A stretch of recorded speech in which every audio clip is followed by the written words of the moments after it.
नमस्कार, आप देख रहे हैं आवाज इंडिया, देश की भरोसेमंद आवाज। मैं हूं पिंकी। खबरों का सिलसिला शुरू करने से पहले आइए नजर डाल लेते हैं आज की हेडलाइंस पर। अशोक खरात केस में सीएम फडणवीस सख्त, एसआईटी जांच तेज, आरोपी पर कड़ी कार्रवाई के संकेत। केसी त्यागी जेडीयू छोड़कर आरएलडी में हुए शामिल, जयंत चौधरी रहे मौजूद। रुपए की गिरावट पर संजय राउत ने सरकार को घेरा, बोले अब की बार 100 के पार। और ईरान को लेकर ट्रंप का बड़ा बयान, कहा ईरान को पूरी तरह खत्म कर दिया। अब खबरें विस्तार से। महाराष्ट्र में स्वयंभू बाबा अशोक खरात पर लगे दुष्कर्म के आरोपों ने सियासी और प्रशासनिक हलकों में हलचल मचा दी है। मुख्यमंत्री देवेंद्र फडणवीस ने स्पष्ट कहा है कि इस मामले में किसी भी आरोपी को बख्शा नहीं जाएगा। नासिक पुलिस ने एक महिला की शिकायत के आधार पर खरात को गिरफ्तार किया है। आरोप है कि उसने 35 वर्षीय महिला के साथ 3 साल तक कई बार दुष्कर्म किया। सीएम ने बताया कि मामले की जांच उच्च स्तर पर की जा रही है और डीजीपी इसकी निगरानी कर रहे हैं। सरकार इस केस को गंभीरता से लेकर सख्त कार्रवाई के मूड में है। सरकार ने इस मामले की जांच के लिए एसआईटी का गठन किया है, जो नासिक पुलिस के साथ मिलकर जांच कर रही है। मुख्यमंत्री देवेंद्र फडणवीस ने कहा है कि खुफिया जानकारी के आधार पर मामला सामने आया है और हर पहलू की गहराई से जांच की जा रही है। उन्होंने राजनीतिक बयानबाजी पर भी नाराजगी जताई और कहा है कि इस मुद्दे का राजनीतिकरण नहीं होना चाहिए। सीएम ने अपील की है कि जिनके पास सबूत है वे आगे आकर पुलिस की मदद करें। बिना वजह राजनीति करने से जांच प्रभावित हो सकती है। केसी त्यागी ने हाल ही में जेडीयू से इस्तीफा देने के बाद अपना राजनीतिक भविष्य तय कर लिया है। वे आरएलडी प्रमुख जयंत चौधरी की उपस्थिति में आरएलडी की सदस्यता ले ली है। केसी त्यागी जेडीयू में मुख्य महासचिव, प्रवक्ता और राजनीतिक सलाहकार जैसे पदों पर कार्य कर चुके हैं। इस्तीफा देते समय उन्होंने कहा था कि नीतीश कुमार के प्रति उनका व्यक्तिगत सम्मान अब भी अपरिवर्तित है। इस कदम के साथ वे अपनी नई राजनीतिक पारी आरएलडी में शुरू कर रहे हैं। आपको बता दें कि केसी त्यागी का पूरा नाम किशन चंद त्यागी है और उनका जन्म गाजियाबाद, उत्तर प्रदेश में हुआ था। वे 1970 के दशक से राजनीति में सक्रिय हैं और 1979 में हापुड़ लोकसभा क्षेत्र से सांसद बने थे। उन्होंने समाजवादी पार्टी में राष्ट्रीय महासचिव और जेडीयू में राष्ट्रीय प्रवक्ता के रूप में भी कार्य किया है। 2013 में वे राज्यसभा के लिए चुने गए थे। 2024 में उन्होंने निजी कारणों से जेडीयू से इस्तीफा दे दिया था। अब वे आरएलडी में शामिल होकर नई राजनीतिक दिशा में कदम बढ़ा रहे हैं।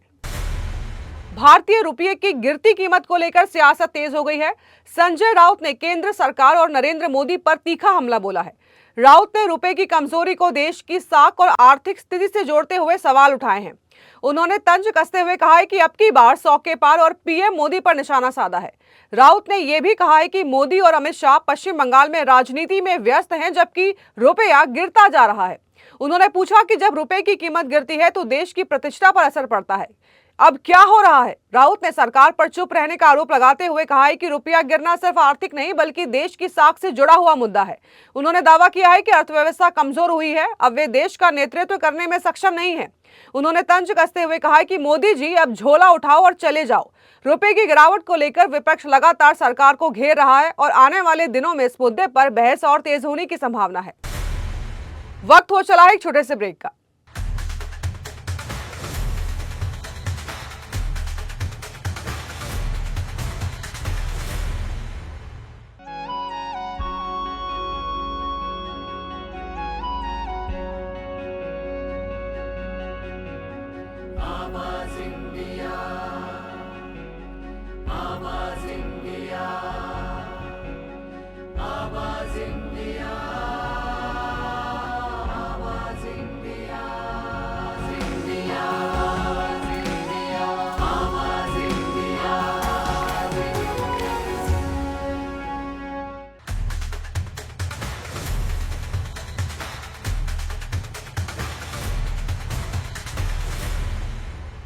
ब्रेक के बाद आप सभी का स्वागत है। बढ़ते हैं अगली खबर की ओर। अमेरिकी राष्ट्रपति डोनाल्ड ट्रंप ने ईरान को लेकर बड़ा बयान दिया है। उन्होंने सोशल मीडिया प्लेटफॉर्म पर लिखा है कि अमेरिका ने ईरान को पूरी तरह से खत्म कर दिया है और सभी लक्ष्य तय समय से पहले पूरे हो गए हैं। ट्रंप ने ईरान की लीडरशिप, नौसेना और वायुसेना को बेकार बताया और कहा है कि देश की सुरक्षा व्यवस्था अब मजबूत नहीं रही। उन्होंने मीडिया पर भी निशाना साधा और दावों को गलत करार दिया। ट्रंप ने कहा है कि ईरान अब समझौता करना चाहता है, लेकिन अब वो खुद कोई डील नहीं करेंगे।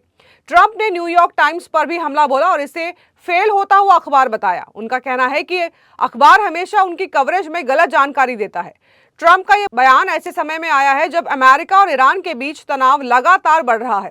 उनके शब्दों में दोनों देशों के बीच माहौल को और भी गर्मा दिया है।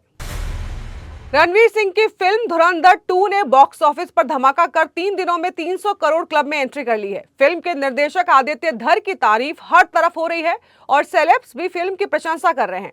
वहीं अब अभिनेता अनुपम खेर ने इस फिल्म को प्रोपेगेंडा कहने वालों पर प्रतिक्रिया दी है। उन्होंने वीडियो पोस्ट कर कहा है कि उन्हें दुख होता है और शर्म आनी चाहिए उन लोगों को जो धुरंधर 1 और धुरंधर 2 जैसी फिल्मों को प्रोपेगेंडा फिल्म्स कह रहे हैं। अगर कोई इस तरह की फिल्म बर्दाश्त नहीं कर सकता तो खुद फिल्म बनाकर बताए। अनुपम खेर ने आदित्य धर को रॉक स्टार और फिल्म को शानदार बताया। उन्होंने कहा है कि फिल्म इमोशनल और सिनेमैटिक स्ट्रेंथ लेकर आखिर तक दर्शकों के साथ रहती है। साथ ही उन्होंने अभिनेता संजय दत्त की परफॉर्मेंस की भी तारीफ की। फिल्म में रणवीर सिंह लीड रोल में है, जबकि संजय दत्त, आर माधवन और अर्जुन रामपाल जैसे स्टार्स भी नजर आए हैं। मुंबई इंडियंस आईपीएल 2026 में 29 मार्च से अपने अभियान की शुरुआत करेगी और टीम का पहला मुकाबला कोलकाता नाइट राइडर्स के साथ वानखेड़े में होगा। इसके पहले फ्रेंचाइजी ने बॉन्डिंग प्रोग्राम द मिक्स आयोजित किया, जिसमें रोहित शर्मा ने फैंस के बीच मस्ती की और टीम के लिए उत्साह बढ़ाया। रोहित ने फैंस से वादा किया है कि टीम इस बार छठी ट्रॉफी जीतने की पूरी कोशिश करेगी। पिछले कुछ सालों में मुंबई इंडियंस के लिए परिणाम मिक्स रहे हैं और 2024 में टीम अंक तालिका में सबसे नीचे रही है। टीम की वापसी प्लेऑफ तक हुई, लेकिन फाइनल में जगह नहीं बना सकी। द मिक्स प्रोग्राम में टीम के सभी खिलाड़ी, कोच और मैनेजमेंट मौजूद थे, जिसमें हार्दिक पांड्या अपनी गर्लफ्रेंड के साथ और रोहित अपनी बेटी के साथ नजर आए। रोहित ने कहा कि फैंस के लिए टीम पूरी मेहनत करेगी। टीम की ताकत इसकी बल्लेबाजी है, जिसमें तिलक वर्मा, सूर्य कुमार यादव, हार्दिक पांड्या, रेयान रिकेल्टन और क्विंटन डिकॉक जैसे खिलाड़ी शामिल हैं। मुंबई इंडियंस को इस बार आईपीएल में सफलता की उम्मीद है। तो देश और दुनिया की बड़ी खबरों में फिलहाल के लिए इतना ही। जुड़े रहिए आवाज इंडिया के साथ, जल्द होगी मुलाकात। तब तक के लिए नमस्कार।